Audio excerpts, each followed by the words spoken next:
As palmas, irmãos.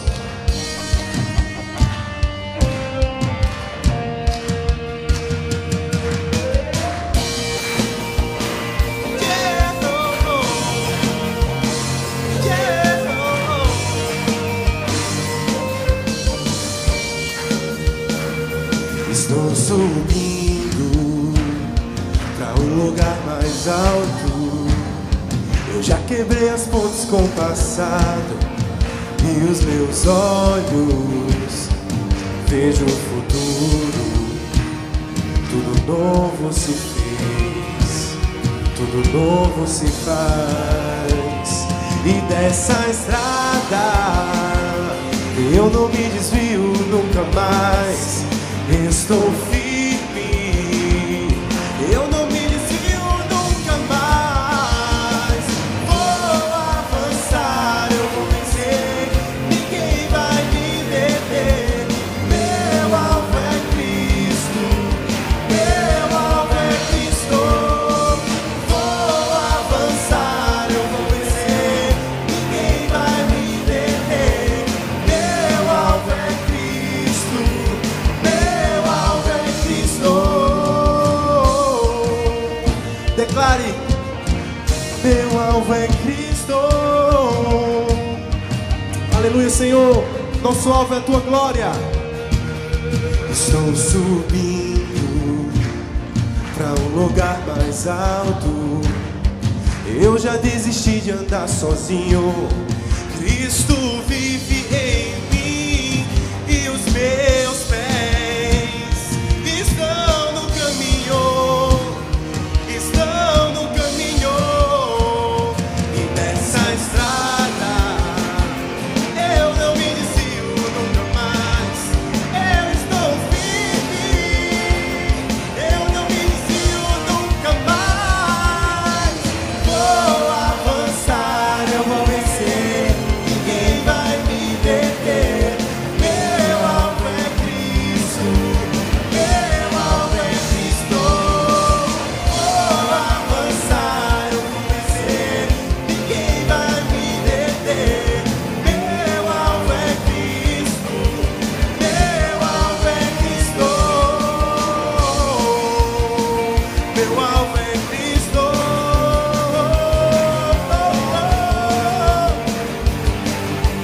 Eu queria ouvir só as vozes da igreja.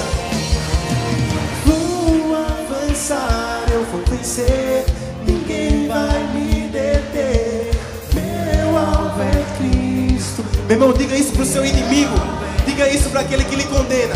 Vou avançar, eu vou vencer, ninguém vai me deter. Meu alvo é Cristo. Pode ficar mais forte, mais bonito, meu irmão. Vou avançar, eu vou vencer, ninguém vai me deter. Meu alvo é Cristo, meu alvo é Cristo. Eu vou avançar, eu vou vencer. Meu alvo é Cristo, meu alvo é Cristo. Dê uma salva de palmas pro Senhor, meu irmão. Ele está aqui entronizado. Ele está no meio de nós. Aleluia. Como é bom estar na presença de Deus, né, irmãos? O Deus que fará o impossível por você. Nesta noite, opere na sua vida e torne possível a você escutar a voz dele através da minha voz. Que você possa ouvir a voz de Deus. Este é o milagre que eu peço a Deus nesta noite para todos nós aqui. Quero explicar de não ter estado aqui nos últimos meses. Como muitos de vocês sabem, Wagner, meu cunhado mais novo, sofreu um acidente e eu tenho estado com ele estes 80 dias, metade no hospital em São Paulo e a outra metade no Sara Kubitschek em Brasília. Por isso não pude estar aqui com os irmãos. Mas quero lhes dizer que nestes dias Deus tem falado para mim naquele lugar. De um modo muito particular, no Sara Kubitschek, onde nós vemos tantas pessoas em situações que nós não somos capazes de imaginar sequer. E o rosto daquelas pessoas, de um modo geral, está iluminado por um grande sorriso. Há algo sobrenatural acontecendo naquelas pessoas. Queria falar para vocês a respeito do Deus que faz este tipo de maravilha. Quero convidá-lo a abrir a palavra de Deus no livro do profeta Ezequiel, capítulo de número 37. Livro do profeta Ezequiel, capítulo de número 37. Nós vamos fazer a leitura do verso 1 até o verso de número 14. Ezequiel 37, do verso 1 ao verso de número 14. Se você não tem Bíblia, você pode acompanhar a leitura pelo que está projetado na tela.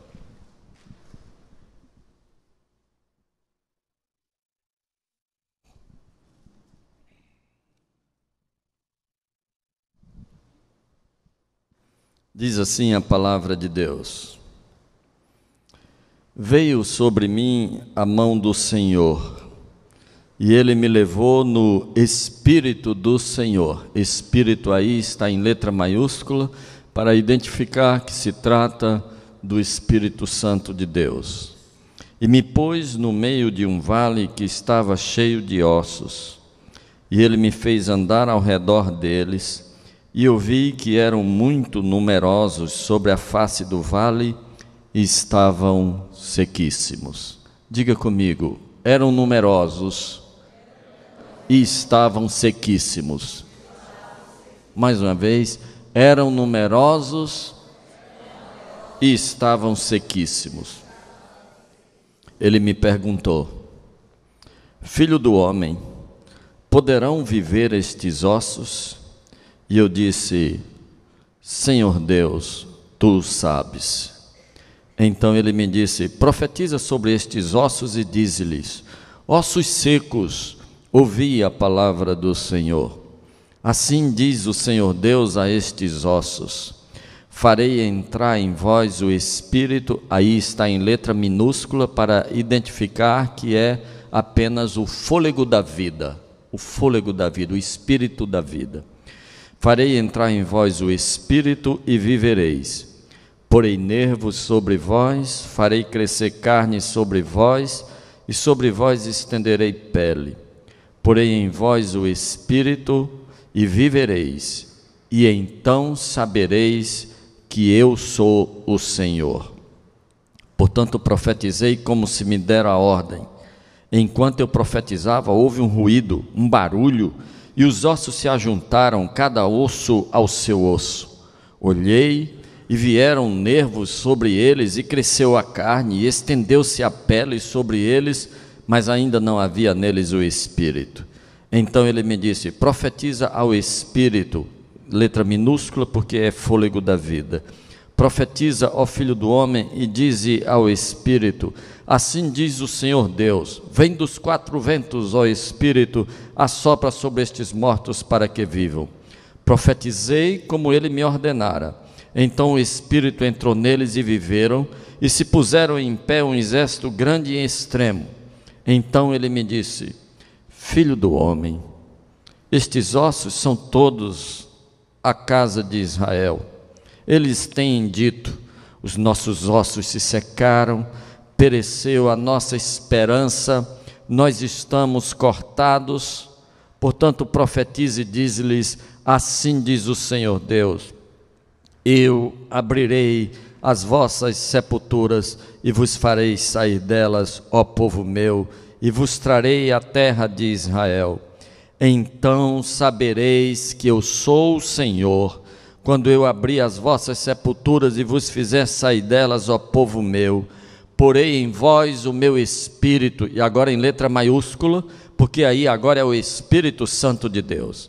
Porei em vós o meu Espírito e vivereis, e vos porei na vossa terra, e então sabereis que eu, o Senhor, disse isto, e o fiz, diz o Senhor. Senhor Deus, assim como fizeste naquele dia, faz nesta noite. Fala conosco, faze-nos ouvir a tua voz, faz reviver o que estiver morto, e ao final dá-nos a graça da plenitude do teu Espírito nas nossas vidas, para que saibamos que tu és o Senhor. Aleluia! Louvado seja o teu nome, louvado seja o nome de Jesus Cristo, louvado seja o teu Espírito. Amém. Era um dia de quinta-feira, de tarde, quando eu fui chamado ao Hospital Antônio Targino, onde eu trabalhava, lá em Campina Grande, para atender um rapaz chamado Isaías. O nome era de profeta, mas de profeta ele não tinha nada. Ele começara a beber na segunda-feira, era quinta-feira ainda, e ele ainda não tinha parado. E isto fez com que ele fosse levado ao hospital numa situação muito complicada. Eu o levei para a sala de cirurgia, ele estava com um quadro de pancreatite aguda, e quando eu abri o seu abdômen, eu percebi que era mais do que simplesmente uma pancreatite aguda, era uma pancreatite aguda necrohemorrágica, ou seja, o pâncreas dele literalmente havia se transformado num grande coágulo, ele estava se desfazendo. Não há muita coisa que fazer na cirurgia por um paciente assim. O máximo que conseguimos fazer é colocar um dreno num canalzinho que sai do fígado, chamado colédoco, para aliviar a pressão sobre o pâncreas. Não tendo muito o que fazer cirurgicamente por ele, eu o levei para a UTI. E depois de acomodá-lo lá no leito da UTI, eu estava orando por ele, fazia isso por meus pacientes de um modo geral, e quando eu terminei, que vou saindo, minha atenção foi atraída por um rapaz que estava deitado lá no último leito da UTI, ligado num respirador, numa máquina de respirar, e eu fui vê-lo mais de perto e fiquei chocado ao ver aquele rapaz, porque eu conhecia aquele rapaz. O nome daquele rapaz era Roberto, mas nós o conhecíamos como Beto. E ele estava em coma profundo, ligado numa máquina de respirar. E quando eu conversei com a médica e perguntei o que tinha acontecido, ela disse: ele vinha embriagado em cima de uma moto domingo passado. Caiu, meteu a cabeça no asfalto e já chegou aqui lambretando. Era uma expressão que a gente usava para dizer que a pessoa vai perdendo o controle cerebral e ele começa a apresentar uns movimentos involuntários dos braços assim, e se dizia no jargão de lá que a pessoa estava lambretando. Significava que a situação dele era gravíssima, ele estava descerebrando e a medula estava apresentando movimentos involuntários. E ela disse: está ligado no respirador desde que chegou e nós estamos só esperando para qualquer hora ele parar e a gente desligar os aparelhos. Eu fiquei ainda mais chocado de saber que aquele rapaz estava naquelas condições porque ele vinha embriagado em cima da moto. É que eu conhecera aquele rapaz numa reunião de oração, num culto de oração que havia em Campina Grande, na casa de Dr. Paulo Luiz, juiz do trabalho, vizinho onde é o Senai. E eu lembro de ter ido uma noite lá e ter visto aquele rapaz dirigindo a reunião e orando pelos enfermos. E eu me lembro do final da oração, o momento em que ele estava orando pelos enfermos, ele orando por minha sogra, que tinha um problema grave de enxaqueca. E eu fiquei impressionado como um rapaz tão jovem podia ter um ministério tão poderoso, uma unção tão abençoadora, e eu ficara encantado com ele naquele culto, e agora estava vendo aquele rapaz naquela condição, esperando para que a máquina fosse desligada a qualquer momento, porque ele vinha embriagado em cima de uma moto. E eu me questionava qual dos dois quadros era falso.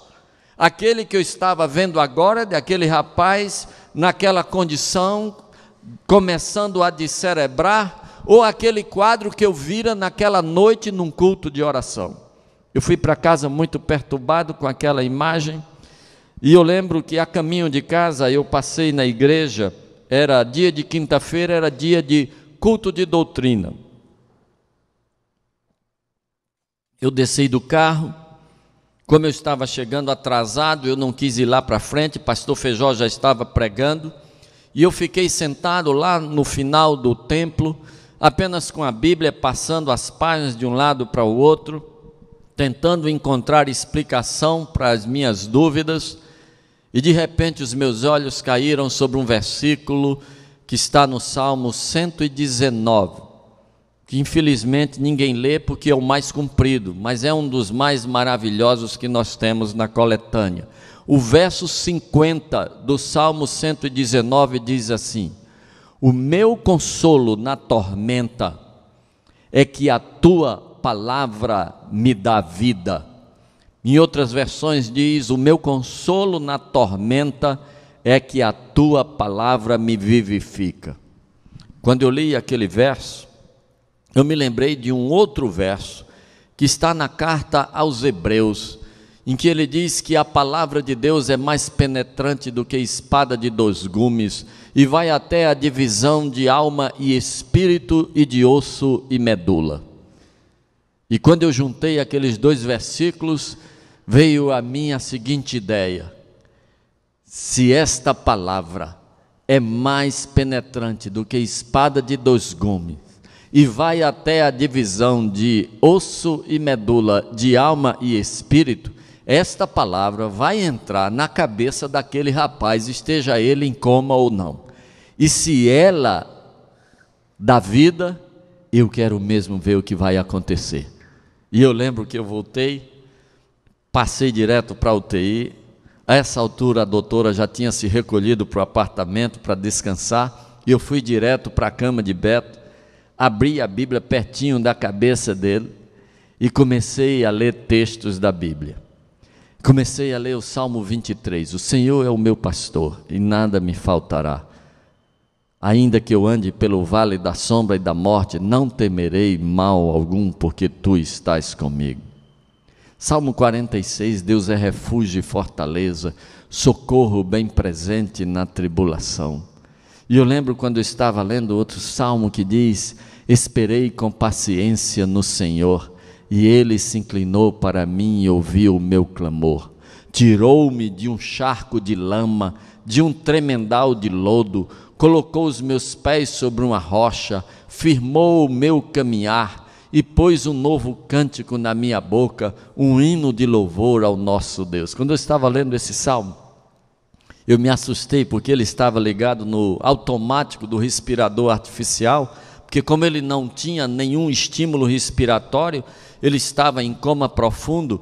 Nós precisamos estabelecer a frequência com a qual o aparelho vai ciclar, e ele estava no automático, já fazia 4 dias, e aquilo não mudava. E quando eu estava lendo este salmo, o aparelho fez, a gente usa a expressão de dizer que brigou com o aparelho. Em algum momento, um lampejo de vontade de respirar surgiu, e ele respirou fora do tempo, e isto fez com que o aparelho saísse do ritmo, e eu me espantei, levantei a cabeça, abri os olhos, e agora eu fico mais espantado, porque a doutora está em pé atrás de mim com o olho arregalado. Aí eu viro e digo: doutora, não leve a mal não, é que eu conheço esse rapaz. Aí fui contar a história, ela disse: não, professor, eu tinha sido professor dela na faculdade. Ele disse: fique à vontade, pode fazer o que o senhor quiser. Agora, com devida autorização, voltei no dia seguinte, fiz a mesma coisa. Voltei no outro dia, fiz a mesma coisa. Voltei no domingo de manhã, e eu lembro que eu vou passando pela sala dos médicos, e um médico chega e diz: O pastor está rezando por um defunto lá em cima. Eu não era pastor. Eles me chamavam de pastor por gozação, porque nessa época eu era o único médico evangélico em Campina Grande, e dia de terça-feira à noite, quando eu saía do plantão, de branco mesmo, eu pegava a sanfona e a gente ia para um culto que era da UPH, dos homens da igreja, lá na praça, e eu tocava a sanfona lá na praça, vestido de branco, e o pessoal, por isso, me chamava de pastor. Alguns gostavam de me provocar, e tinha um que toda vez que ele entrava na sala e eu estava, ele chegava, fazia o peito e fazia: o diabo pode mais do que Deus. E ficava parado. E eu ficava na minha calado, ele fazia: pode ou não pode? E como eu não respondia, tinha o eco que respondia: pode, senão Deus já tinha morto o diabo. Eles diziam isso só para me provocar, eles nem acreditavam nisso, mas eles tinham a história de dizer que eu era muito gelado, porque eu ficava calado nestas horas, é que eu ficava orando, e para a felicidade deles, Deus nunca atendeu, porque eu orava e dizia: Senhor, manda um raio para fulminar esse imbecil, para ele cair ciscando aqui no meio dessa sala. Mas para a felicidade dele, Deus nunca atendeu esse tipo de oração, sabe? E eles foram escapando, e um deles foi fazer encontro de casais com Cristo, e encontrou-se mesmo com Jesus Cristo, e aí virou pregador. Mas eu lembro que naquele dia de manhã, quando eu vou em caminho da minha enfermaria, onde estavam os meus pacientes de cirurgia, eu vou passando na porta da UTI, e César era a enfermeira-chefe da UTI naquela época, ela vai saindo na porta da UTI e diz: doutor, venha ver o que Deus está fazendo aqui. E eu entrei com ela na UTI, e Roberto não estava mais ligado no respirador. E ela bateu de um lado, bateu do outro, ele balançou a cabeça, ainda estava em coma, ainda entubado, mas ele já respirava com o próprio estímulo dele. Daí a alguns dias ele estava sem o tubo, e daí a mais alguns dias ele estava fora da UTI, e daí a mais alguns dias ele estava de volta para a vida, e principalmente de volta para Deus.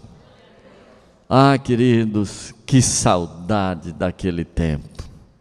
Era o tempo da fé simples, é o tempo dos constantes milagres, dos constantes maravilhamentos. Naquela época, eu estava constantemente em luta contra a morte, que queria levar algum paciente, e eu sempre dei aos meus pacientes tudo o que eu conseguia fazer com as minhas mãos, tudo o que eu conseguia pensar com a minha mente, mas acima de tudo, tudo o que Deus podia fazer por eles através de mim. E entre as coisas que eu sempre julguei que eles tinham direito, era o direito a um milagre. E sempre eu orava por eles, para que Deus fizesse por eles tudo o que eles precisavam. E eu lembro que por conta disso, Deus fez muitos milagres. E eu passei a curtir aquilo. Quando tinha algum paciente mais grave, que alguém não queria pegar, porque diziam que era pegar em bomba chiando, eu queria estes pacientes. Havia uma frase que me encantava, era: não tem mais jeito. Quando alguém dizia não tem mais jeito, eu escutava: agora é a hora de Deus. Eu lembro uma vez, eu ia chegando em casa, eu tinha saído para passear de moto, e cheguei em casa tarde, e Simone disse: olha, já ligaram várias vezes do hospital, era um outro hospital, não era o hospital que eu trabalhava. Eu digo: eu não trabalho lá. Ele disse: mas estão ligando para você de lá. E aí eu fui lá saber o que estava acontecendo, e quando eu cheguei, o médico da emergência, logo na entrada, ele era colega meu, dava plantão comigo no PU, no posto de urgência, disse: cai fora, é bomba chiando, é uma cruzeta, a mulher está morrendo, e o marido quer matar um doutor a todo custo. Aí eu digo: agora complicou, mas eu vou lá. E eu me lembro, quando eu cheguei, havia uma mulher que havia sido operada, havia tido alta, a médica que havia operado ela havia casado, viajado em lua de mel, e essa mulher complicou nesse período, voltou para o hospital, ela teve uma hemorragia grande, e estava no hospital numa condição gravíssima. E eu me lembro, quando eu cheguei no quarto, estava o marido dela, eu me lembro dele, bem forte, bem vermelho, uma cara horrorosa, encostado no portal, e eu passei, boa noite, com licença, entrei, examinei a mulher, vi que a situação era muito grave. Eu disse: olha, eu vou operar a senhora, mas eu quero pedir a companhia de Deus nesta cirurgia. Eu sou crente, eu creio no poder de Deus, eu tenho visto Deus operar, e eu só dou ponto, quem cura é Deus. Eu estava falando para ela, e comecei a orar para Deus, mas muito mais para o marido ouvir, para ele saber que se a mulher ficasse boa, era a graça e a glória de Deus, mas se ela morresse também não era culpa minha. E eu orei naquele dia, queridos. Eu lembro que eu cheguei no centro cirúrgico, e o anestesista disse: estão querendo matar uma mulher aí, querendo botar ela para a sala. Eu disse: eu já mandei trazer para a sala. Aí ele disse: mas você sabe que ela vai morrer. Eu digo: se ficar lá na cama, ela morre em menos de 30 minutos. Agora aqui nós vamos tentar e ver o que Deus vai fazer. Deus fez maravilha naquela vida também.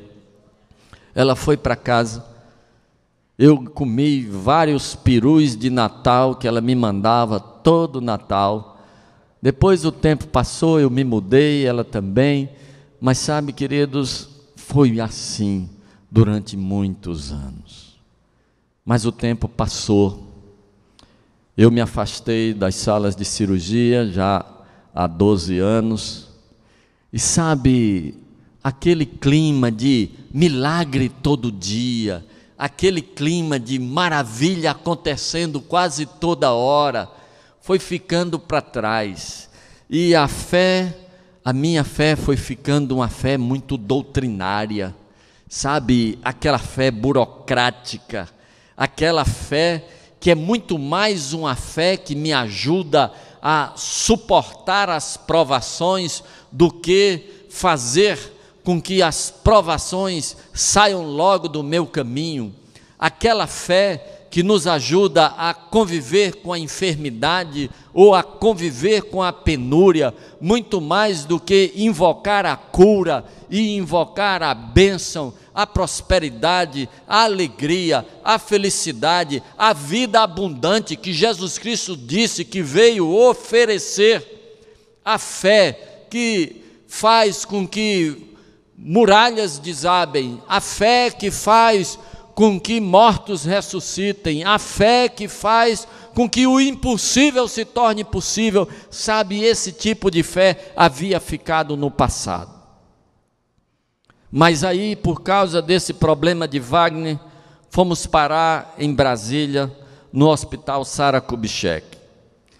E em Brasília, vendo aquelas pessoas mutiladas, muitas pessoas lesionadas, sem movimentar braços e pernas, e Deus começou a tratar comigo naquele lugar. Meu filho me convidou para ir assistir um culto na igreja que ele frequenta lá, a Igreja Verbo da Vida, cujo pastor é amigo nosso lá de Campina Grande, era marceneiro em Campina Grande, tem um grande ministério lá, pastor Joselito, e essa igreja estava em festa nesta noite em que eu fui, e havia um missionário chamado Scott Webb pregando lá naquela noite, e ele estava pregando num texto que está em Mateus, capítulo 17, Silvano, projeta para a gente, Mateus capítulo 17, verso 20, este texto trata de um momento em que Jesus Cristo volta com Pedro, Tiago e João do Monte da Transfiguração, onde eles tiveram a oportunidade de serem envolvidos por uma nuvem de luz, tiveram a oportunidade de ver Jesus resplandecente, o seu rosto brilhando como o sol ao meio-dia, tiveram a oportunidade de ver Jesus falando com Moisés e com Elias, e acima de tudo tiveram a oportunidade de ouvir a voz de Deus dizendo: este é o meu filho amado, em quem me comprazo, a ele ouvi. Eles haviam descido do monte, estavam se aproximando do resto dos apóstolos, havia uma multidão ali, e no meio da multidão havia um homem frustrado, um pai decepcionado. Este pai vivia o inferno na terra. Este pai tinha um filho adolescente, e este adolescente era possuído pelo diabo.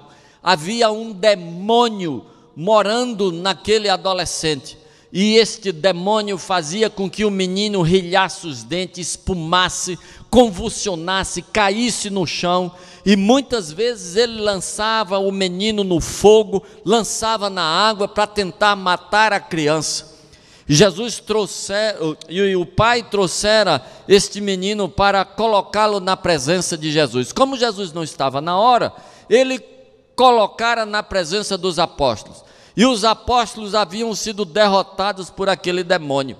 E quando Jesus chega, sem mais delongas, expulsa o demônio e devolve o garoto completamente liberto e completamente curado ao seu pai.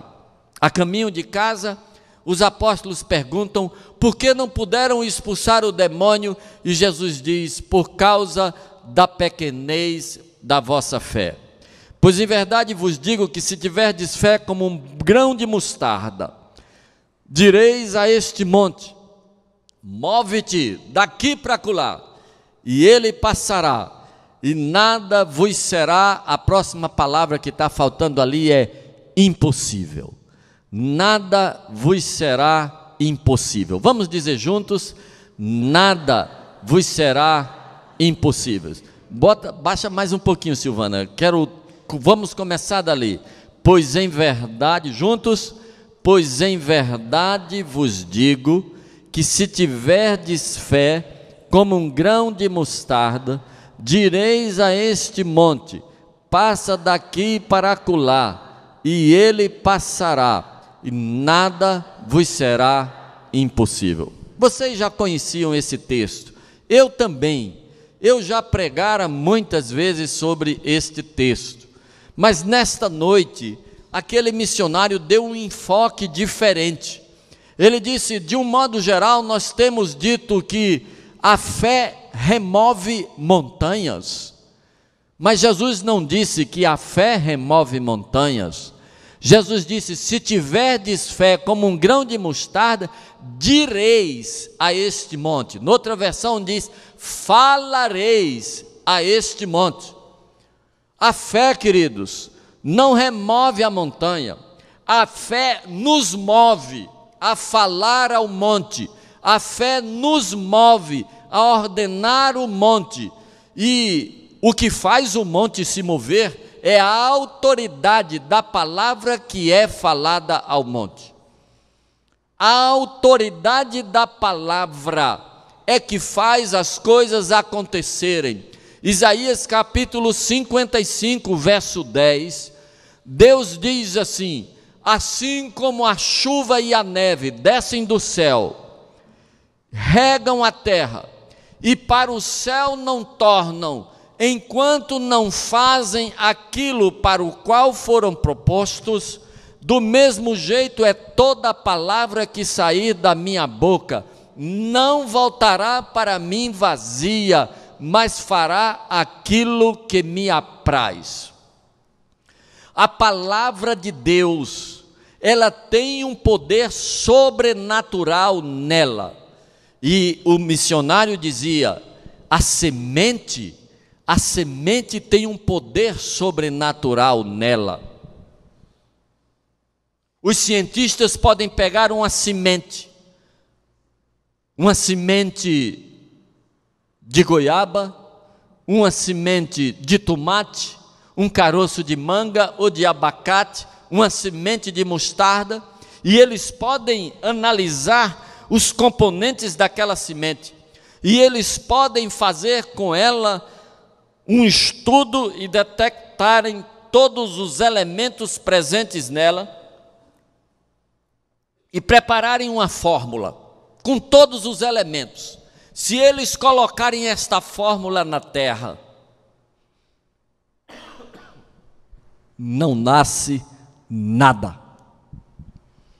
Porque na semente não tem apenas uma fórmula, na semente existe um poder divino, um poder sobrenatural, intrínseco na semente, que lhe foi colocado desde o Gênesis, quando Deus diz lá, haja plantas sobre a terra, e haja plantas que produzam frutos, frutos que produzam semente, semente que tenha o poder de produzir outras plantas. Deus colocou em cada semente um poder sobrenatural. E se você colocar a semente na terra, e se você aguar a semente, nada impedirá esta semente de germinar. Há um poder sobrenatural na palavra de Deus. E se a palavra de Deus for colocada como Deus manda que ela seja colocada, nada poderá impedir de que esta palavra de Deus realize o milagre para o qual ela está proposta. Não há nada que possa impedir o poder da palavra de Deus de realizar o que Deus propôs para ela. E quando o missionário falou isto, eu me lembrei do texto de Ezequiel capítulo 37. Eu me lembrei do vale de ossos secos. Eu me lembrei da cena. Eu me lembrei do profeta sendo arrebatado em espírito, em visões do espírito e sendo levado para um vale. Deus gostaria de sempre falar conosco.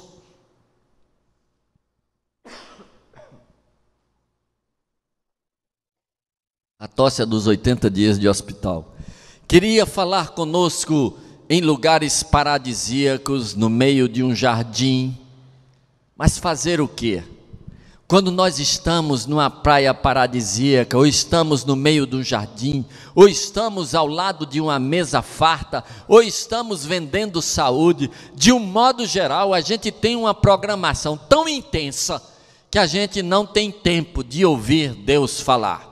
Mas Deus, determinado em nos falar, então Ele nos leva, e Ele nos leva muitas vezes ao deserto, como acontece em Oséias capítulo 2, em que Deus diz, eu vou levá-la ao deserto, e ali eu vou lhe falar ao coração, falando de uma mulher que insiste em adulterar o marido dela, o profeta Oséias, numa simbologia da relação entre Deus com Israel, diz, não tem adiantado eu dar a ela ouro, prata, pedras preciosas, linho, lã, trigo, azeite e vinho.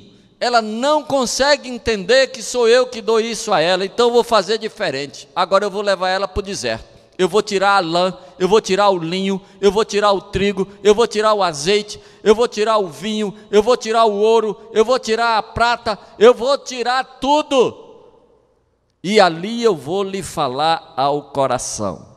E no deserto, sem ter nada para atrair a sua atenção, ela ouvirá a minha voz, ela voltará a ser a minha esposa, eu voltarei a ser o seu marido, e então lhe darei de volta todas as coisas. Sabe, é assim comigo, talvez seja com você também.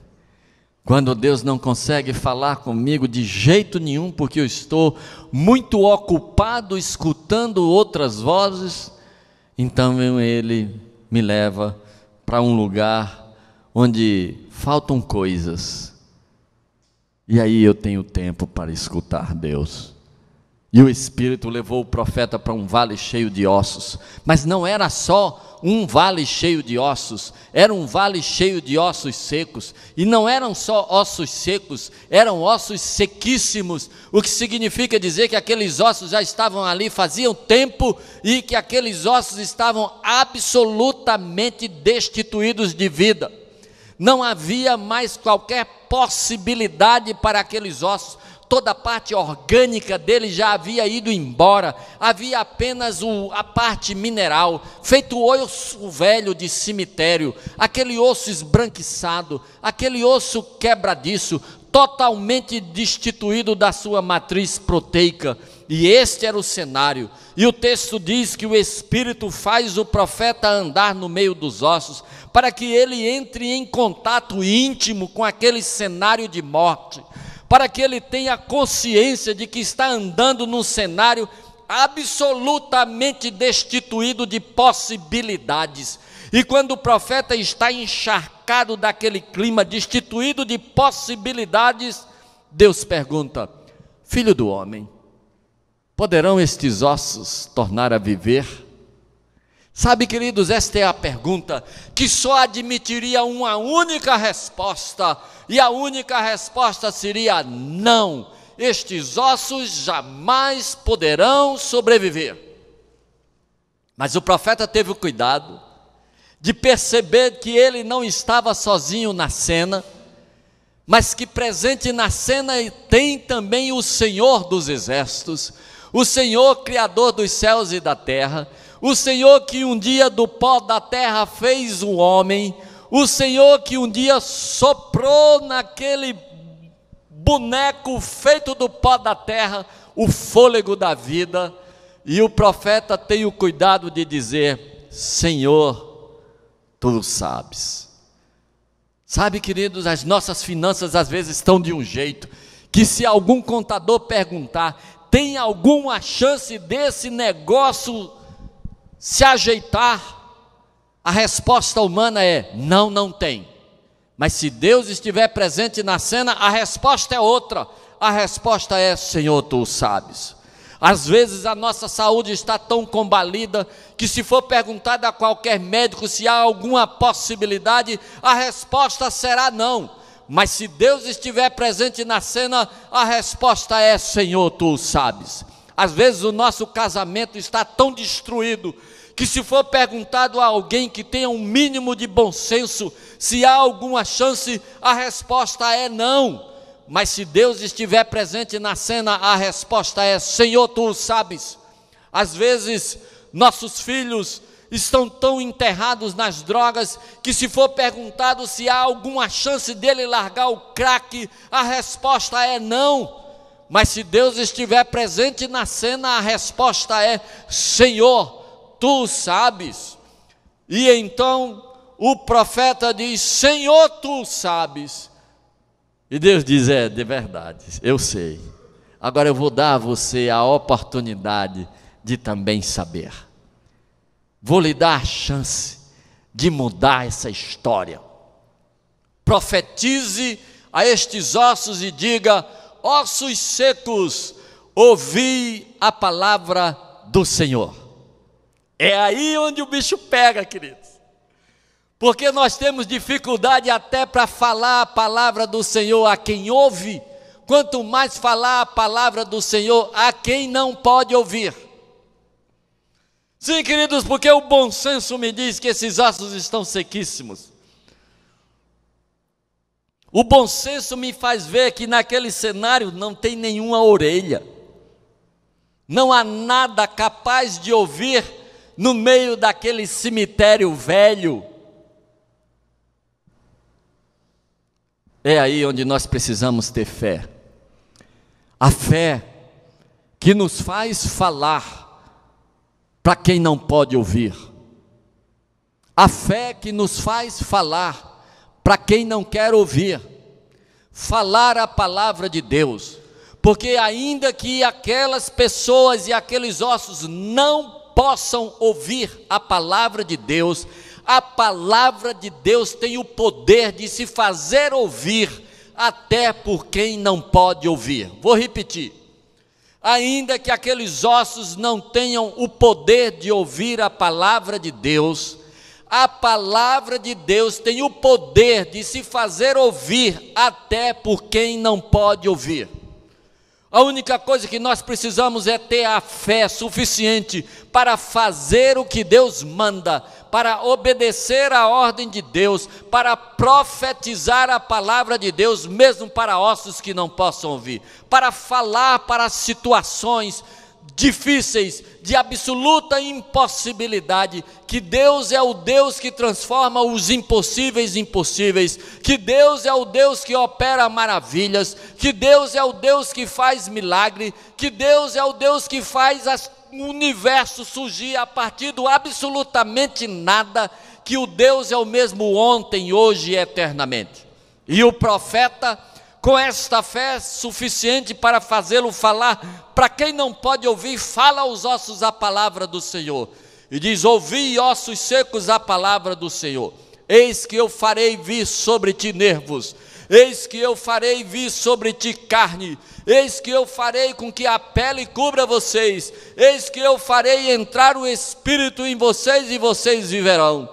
E o profeta diz que quando ele começou a profetizar, começou um barulho, um chacoalhado de osso batendo em osso, e um osso correu para perto do outro osso, cada osso com o seu osso, e veio a tíbia, juntou-se com a fíbula, e veio o fêmur, trepou-se na tíbia, e veio o quadril, subiu no fêmur, e vieram as vértebras e se amontoaram acima do quadril, e vieram as costelas aos pares e se agregaram nas vértebras, e veio a escápula, juntou-se com a clavícula, e veio o rádio, juntou-se com a... Desculpe, estou matando a saudade da anatomia. E vieram as falanges, e veio o carpo, e veio tudo, e vieram os nervos, e vieram os tendões, e aqueles esqueletos que estavam se equilibrando agora estão sustentados pelos tendões, e veio a carne e preencheu o vazio, e veio a pele e cobriu a carne, e vieram os vasos e o sangue para dentro dos vasos, e o coração começa a bater,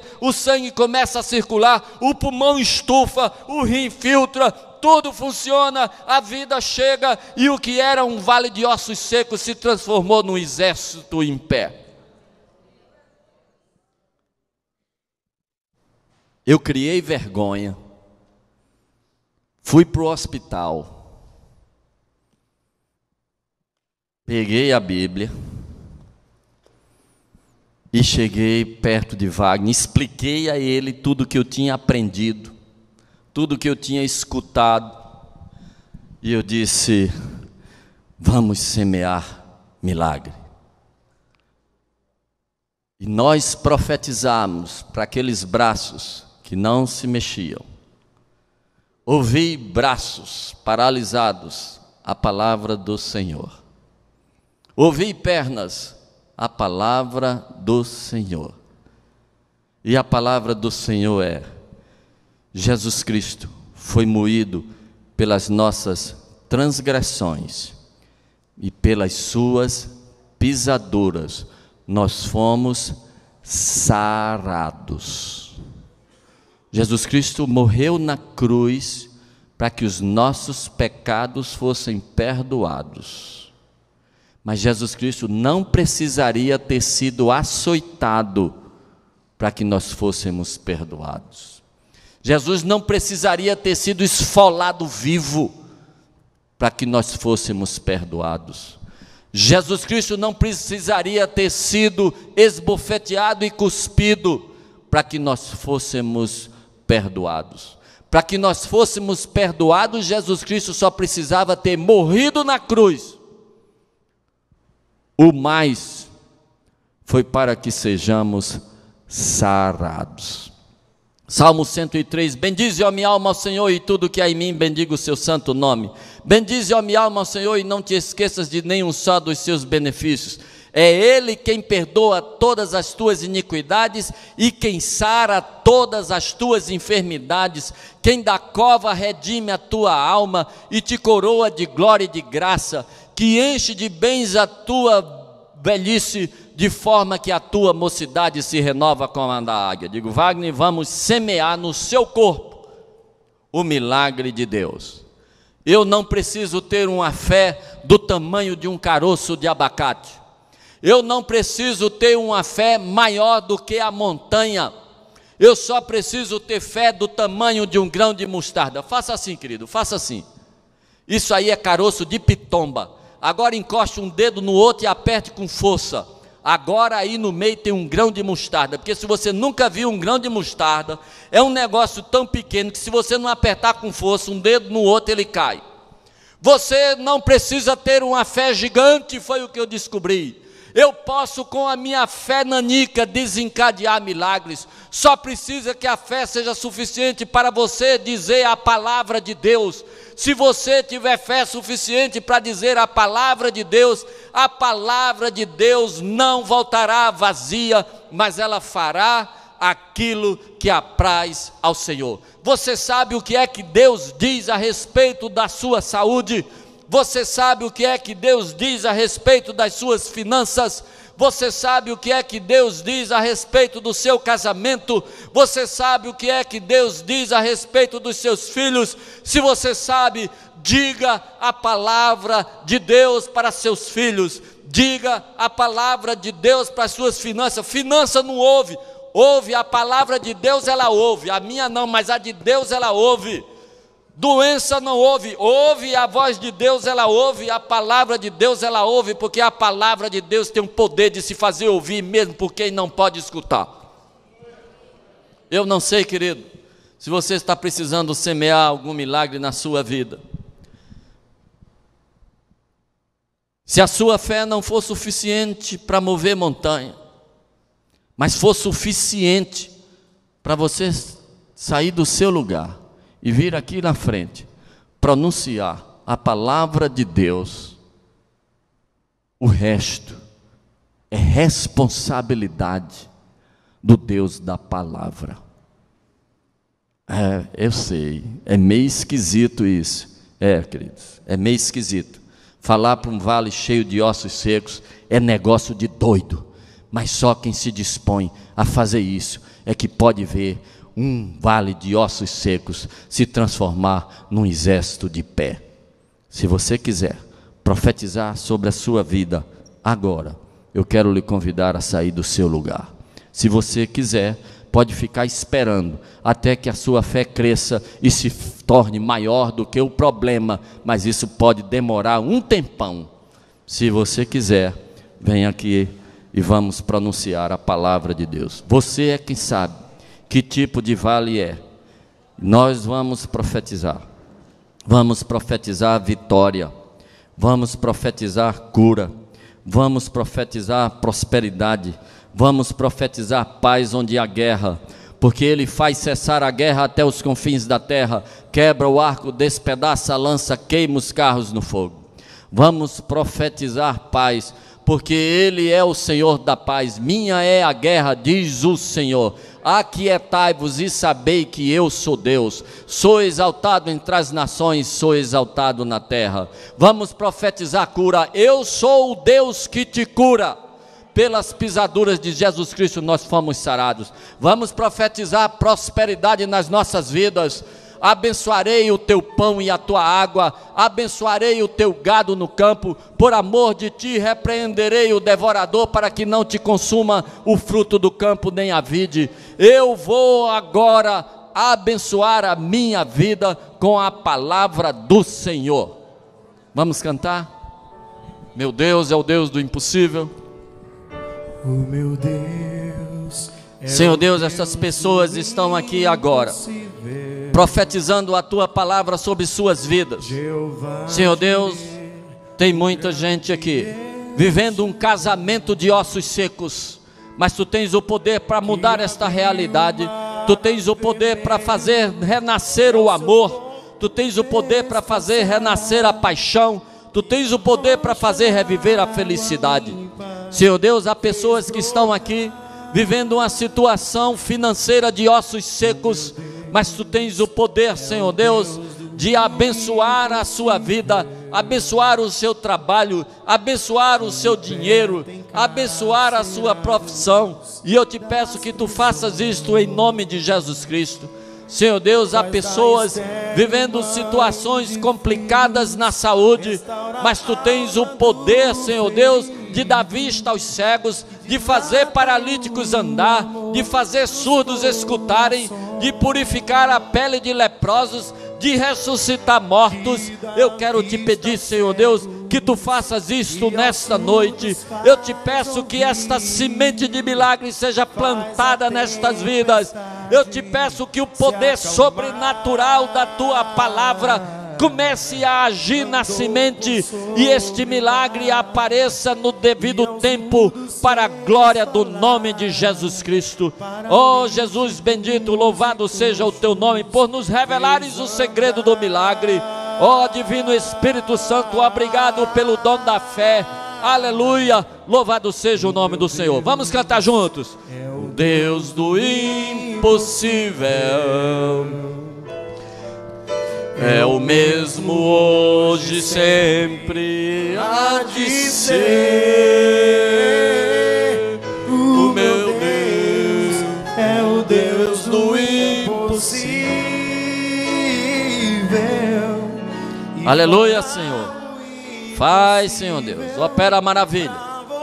Opera a maravilha. A Tua palavra está sendo profetizada nestas vidas.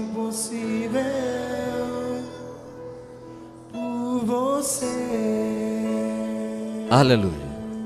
Sabe, queridos, o milagre foi semeado. Não escavaque amanhã para ver se ele já está brotando, não.